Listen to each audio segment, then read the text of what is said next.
so they figured, well, we'll get a teacher. Little did they know what they got, because they got something that's probably bigger than what they thought. And in the end, it resulted of somebody trying to make a decision, and I didn't think the decision was fair. And to this day, I still don't think it was fair, but that's okay, because I stood up for what I believed in. I've been married for 53 years, to my wife Judy, and she's the only one that can keep this train on the tracks. Just like him, he spoke a little bit about his wife when he's telling you something. There's always somebody that has to pull you back, because we fall off every now and then. We do things we think they're right, but we need another perspective to do that. Carl didn't play for us the first year I was there, but I did have the opportunity to go down to John J. Wright and meet Coach Conyers. Coach Conyers is very, very successful down there. The schools weren't integrated yet. They were still apart. But I went down there and made that relationship with him, and I wanted him to bring his team up to Spotsylvania, because he had a good team. He was like 8-1. He came up to scrimmage us. And the kids, if you leave the kids alone, the kids don't have problems dealing with each other. It's the parents that cause the problems. So what we try to do is bring those kids together, and we scrimmage them, and he was trying to teach our kids what football was all about. He did the job on us. We didn't have many athletes. We had a lot of wannabes. He had a lot of athletes, and they stuck it to us on that field down in Spotsylvania. The guy said, "That's your field." When I first got there, "Where is it?" We didn't have any goalposts. We didn't have anything. We had a flat piece of ground, and it was hard rock, like red clay out there. And we went there, and I was just telling him, you got to get people to believe in your program. The one thing you need to be successful, and I tell the kids this all the time, I still coach. I coached last year. I've been coaching 55 years. And I always tell people the same thing. You need a mentor. You can't pull this off by yourself. You got to get somebody who likes you or you like them, and then they pull you along, because you're not the smartest egg in the box here, You got to make sure that that guy can do it. Now, we don't need it by money. It's not money. It's just somebody caring for you, somebody who will do something for you and not ask anything in return. It's like a friend that's a mentor, and it grows into this after a period of time. Well, Coach Conyers and I become friends. Not a lot of people knew about it, but we were close friends. And it was a shame the way it worked out, because when the schools become integrated, then Coach Conyers ended up being my assistant, even though he was 10 years older than me, and he was one better coach than me, because he had that experience. He was successful.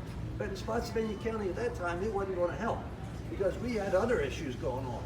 So the idea was to try and bring those kids together and, make a football team out of it. So those kids came up, and in that scrimmage, I had this kid named Watkins. I mean, he could run so fast, none of my kids could catch him. I mean, he was really good. Had James Wood, he played on the team. You probably know these guys, Greg. But these kids came up and played for us. We never had an issue. We never had, I can swear to you, never one issue of two people face to face. We didn't have it. Well, because we didn't condone it. We didn't put up with it. Everybody did the drills, everybody, and they all, and I say they, everybody on our team had to feel they got a fair chance. Well, so after there, we were there 2 years. They didn't win any games at all. Then we come up there, and everybody was telling me, "But this James Monroe, you better be careful talking about James Monroe." I'm saying, what is he? Is he the president, James Monroe? Who is he? He said, "No, he's a football team downtown. This guy Jake Maynard, he coaches that team, and they're really, really good." I said, "How good can they be?" "Well, they're so good, they did beat you 40 years in a row." Spotsylvania never beat them. I can't believe that. Well, the first year I found out, I did believe it after the first year, because they beat us about 42-0 down there. One guy named Cassidy caught 10 passes in one game. I had guys on my team didn't catch 10 passes all year. He caught that many in one game. I said, "Oh man, we got to do better than this." So at the beginning, we had a couple coaches, and this is about buying into your program. And we had one coach, he was standing out there, Coach Smith, and I'm trying to tell the kids what we're going to do. He's smoking a cigarette. I said, "Coach, you can't do that. We're trying to teach kids, how to be good athletes. We can't let them smoke. We can't do those things." He said, "Well, I'm smoking." I said, "Well, not on my team, so you're gone." So we eliminated that guy. He was off. Then the first night we had a practice or a meeting of all the coaches, and we got together just like an organizational meeting, trying to tell you guys, what are you going to do? You're going to do offense, you're going to do defense? Yeah, fine. I said to the coaches, well, how many games do you think we're going to win this year? And this guy, my wife, at the end, we lived in these brand new apartments at that time, right over top of 95. Just on the other side of some apartments on the left-hand side. And my wife had gone to bed. All of a sudden, she come running out of the room. You know, what is going on? Well, Joe Langford and me, we're like chest to chest. We're going to fight because he's saying we're not going to win any games. And I'm saying, look, if you don't believe it, you can't convey it. You have to be the leader, just like Paul. He's got to be the leader. You tell somebody if you can pull something off. If the leader don't believe it, you can forget it because no one else will believe it either. You're not going to make it in whatever you do.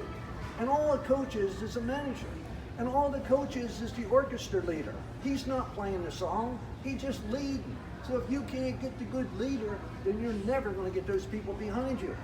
And so we talk about it all the time. Well, this guy said, whoa, jumped up. It looked like a fight. My wife said, what's going on here? That was the end of Joe Langford. He ain't coaching football no more. Go coach that basketball game. He ain't coaching no more football. So we had another guy. It started raining out there. He said, Coach, we should, move the practice inside. I said, well, you can't do that during a game. You can't tell them it's raining now. Here we'll move the game inside. We can't do that. He said, well, you're nuts. Anybody practice out here in this rain, something wrong with you. I said, well, I'll tell you what you need to do. You need to leave the program. Well, I'm down to me and one coach trying to coach 40 kids. So I said, Coach Conyers, I need help. Get Coach Conyers. And the next year, Coach Conyers came up. And the program started to turn around. But Coach Conyers never got the fair shake because he was next in line to be the assistant principal over the school. He didn't get that. And so things didn't work out. But you see, he didn't give up. Coach Conyers didn't give up. Coach Conyers was really, and he just passed, within the last couple months. Coach Conyers was helping me organize the first recreation department in Spotsylvania County. I was the director of recreation in Spotsylvania County. They gave me a car, and I had these different sites. And I say, I monitor these different sites at the school, and then we used the school buses, go pick up the kids, and we would take them on field trips. We'd go up to Quantico, we went over to Luray Caverns. That was the first piece. We had the first Little League in, people don't know this about what we did. We had the first Little League in the county here. Never had it before. Never let those kids play baseball. I had a baseball field I put behind Willie J's house down there. I said, that's flat field, you can watch it, Coach. And it was sort of funny, we came down and bought that fence and put it up down there. And from all that, we ended up starting this baseball. Well, baseball was better in the county because, see, they had these different teams and they brought them up. We never had any Little League teams until, this thing got started. Now, I'm sure they probably have pretty good baseball programs, out there. And the football, too. Coach Brown came in behind me, and I know they won some championships. The point is, though, in this deal, you never know who comes through. And I made promises to the kids. I would tell them, you know what? Right now, you're helping me. You're making me look good. You win, you make me look good. You say, Coach, look all them games he won. But when you leave here, I'm going to make you look good. So I'm going to do some things for you. You don't know it yet, but I'm going to be able to help you. So the promise I made to all the kids that ever played for me, I will guarantee you, I will put you in school somewhere. I will find a school that you can go to. And one of the people that got involved with that, who's still in Spotsylvania County, is Gilbert Garcia. He's a pastor in Spotsylvania County. And Gilbert Garcia didn't have nothing. He was a foster kid. He didn't have zero. He lived out there near Chancerville somewhere. He walked to practice 12 miles. He didn't even go home after practice. He slept in the gym. He didn't have any food. He didn't have nothing. And that kid, we sent Gilbert to Concord College in West Virginia. He was able to graduate. He's very successful now. I'm still in touch with him. And they're the kind of guys that I'm always looking for. What guys, because they need to be role models for these other guys that don't think they have a chance to make it. You got a chance to make it. But what happens to us in the city, especially in the Baltimore area, and I live outside Baltimore, is that when there's only one parent in the family, it's tough for that mother to take care of all them kids, and they go running wild. But you see, if they could get a mentor, if they could get somebody that could help them, one, then they could be successful. But they need to find out who they are. One of our ball players in Baltimore, Adam Jones, that's why they tried to trade him. He wouldn't agree to the trade because he was helping kids in Baltimore City, and he thought that if he went somewhere else, he couldn't help those kids anymore. So he stayed there. People don't know that. That's a fact about him. But then as our baseball program got to be pretty good, we had a couple good players on this team, and all of a sudden this guy shows up from Washington, D.C. His dad was a cab driver. I said, where did this guy come from? Some long, skinny guy? I said, he can't play. And I said, one day I said, that's really using your head. He said, what's that mean? I said, well, you were on first base. They hit a ball down there to the second baseman. They went to have a double play, and he had a helmet with them plastic helmets. The guy went to throw the ball to first base. He hit Carl in the head with the ball. The ball bounced over here somewhere, and I said, that's using your head. You got down to second base, and then he broke up the double play. And then all of a sudden, we're playing in a championship game against James Monroe in baseball, and Dennis Dotson, I guess he's still in town, but Dennis and some of these other guys were on the team. We had a pretty good little team, but so did we. And here comes Carl running in from right field and makes the game-saving catch. The game-saving catch.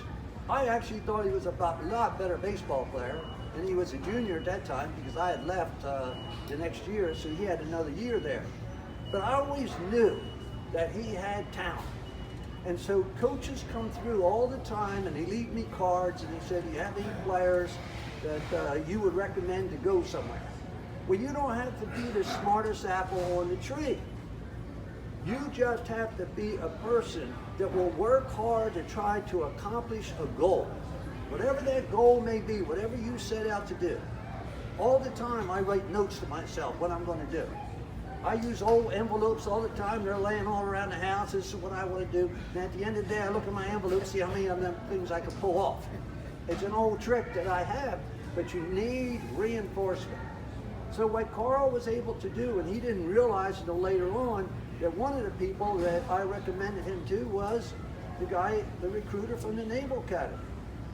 Now, it's nice to be recruited from the Naval Academy, but not everybody makes it to any of those service academies. It's very, very difficult. And you take a minority student from Spotsylvania County and you think that you're going to the Naval Academy, I would like to go in Spotsylvania County and ask them the same question. What's the last boy or girl that went to the academy, minority, from Spotsylvania County? I'll bet you have to look long and hard. Because I live right next to the Naval Academy, I see what's there. So the point I'm making is that standing before you, who wrote a book of his terms, he's got that inner drive to be successful. And if you're going to give a message and you want to read that book and tell you what you need to do, set a goal, try to obtain that goal, and drive. Every day you get up, drive like that. Every day I get up, I know what I'm going to do. You might not be able to accomplish it. And then when you have young people who are around you, that's what you try to get them to do. Don't put up the deal. I have my grandson playing football.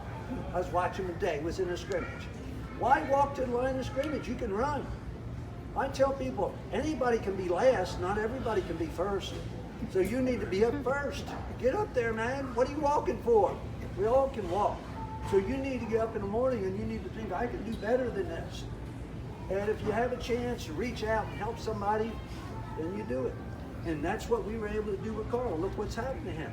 Yeah, he's had some obstacles in his life, but it wasn't for his wife, he wouldn't be standing there today. I'm going to tell you that. He'd be driving a cab with his dad downtown Washington somewhere. That's what happens. So you need a good lady to be around you. And the same thing, look at his children. They've been successful. There's a reason for that. And so I want to tell Carl, and I'd see Jose. I'm in touch with Jose Brown, and he wasn't really there. He was there after I was there. Greg was there. I knew Greg real well from playing ball, but I left the thing at Spotsylvania. is that we were able to accomplish some things, and then somebody else came along and did a little bit better. And that's what it's all about. Can you take something and make it better than what you had, and then pass the torch to somebody else? And so here we are with Carl, done an excellent job. We're really proud of him. I drove down here today to see what he was all about. He tells me all this stuff. He sends me the book, but I got to see him in person. So thanks, Carl.